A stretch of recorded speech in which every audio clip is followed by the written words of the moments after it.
In the name of God, amen. Please be seated.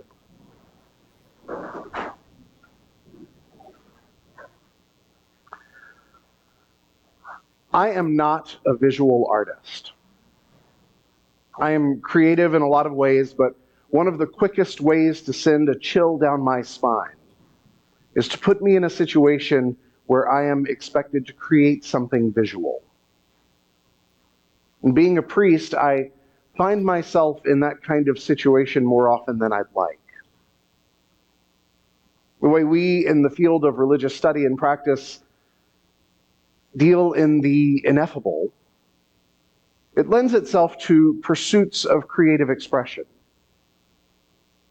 So often I'm on a retreat or in a meeting or at a conference, and one of the organizers will start wandering around the room with distributing various kinds of art supplies. They'll tell us to use these things to express what we've learned or felt during the course of the session. Whenever that happens, you'll usually find me trying to melt into a puddle under my chair. I just can't get out of those kinds of situations quickly enough. That said, I do have a deep appreciation for the visual arts. I could draw a circle if I had to, but a gifted visual artist could begin with that same circle and add highlights and shadows and bring it into three-dimensional spherical life. I love watching those videos online that show how art is made.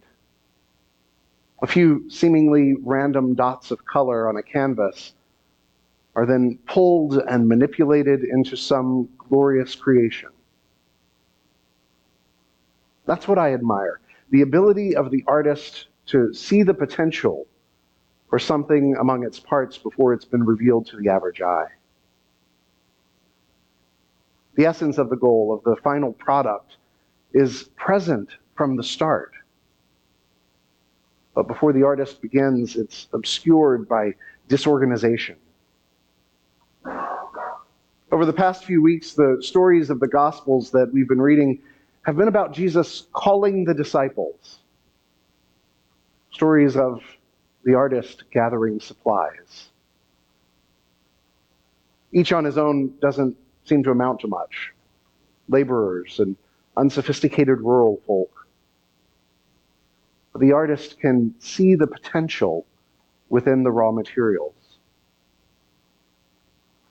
Jesus, as the artist, can envision the final picture that these elements might produce. The stories of his teaching and miracles are like the painter pulling the brush across the canvas, stretching each element, pulling them into new places, blending them with each other and with other materials until eventually some broader picture begins to emerge. Today, the lesson, the glimpse of that larger picture, is about goodness.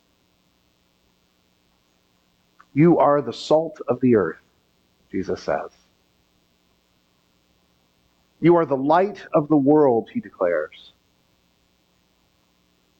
Not that we followers should aspire to saltiness or to light, but that we are already. We already have those gifts. Perhaps they seem like odd compliments. You are salt, you are light. They remind me of another teaching from Jesus about the mustard seed. If you had faith the size of a mustard seed, you could hurl a mountain into the sea. Salt may seem insignificant, but it is powerful. It doesn't take much to do a lot. A few shakes can make a bland dish palatable. A few more can make it inedible. And light is the same way. A single lamp may not seem like much, but in the darkness, it can change the world. Being so small, it would be easy to hide or even to extinguish, but if left to shine, it holds outsized power and promise. For a painter, there aren't good colors and bad colors.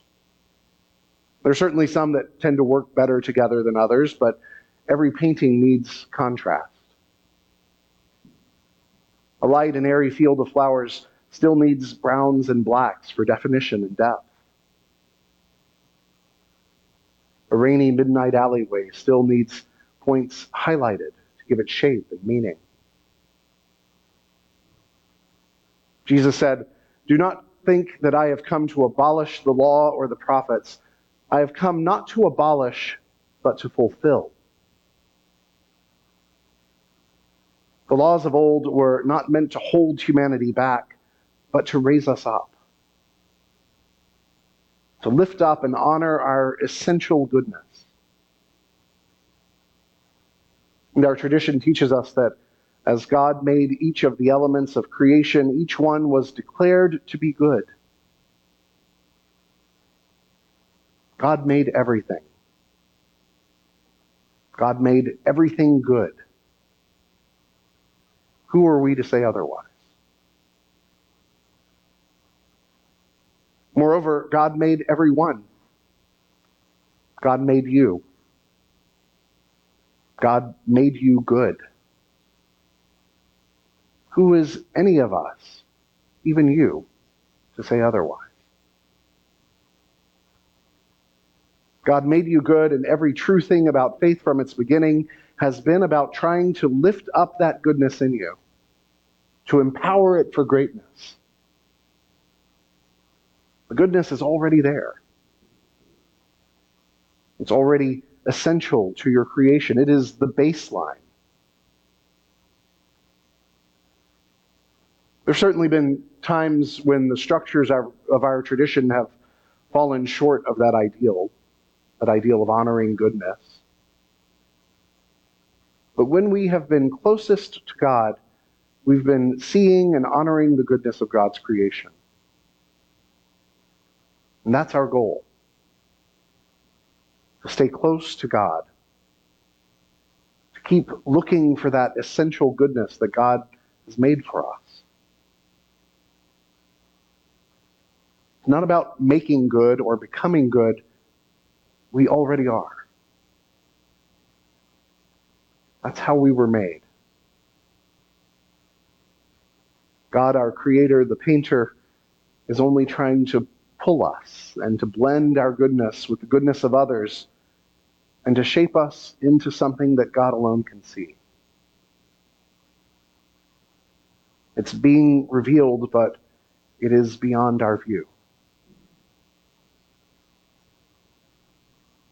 When I was growing up, my mother's parting words to me were often, "Be good." Almost as much a threat as an instruction. But the thing is, we don't have to try to be good. We already are. We just have to be open to seeing it. We have to be ready to recognize it. We just have to be willing to let our goodness be something bigger than we ourselves can make it. God can see it. God can see the potential in us, the raw materials. Trust and believe that that potential is being revealed. Amen.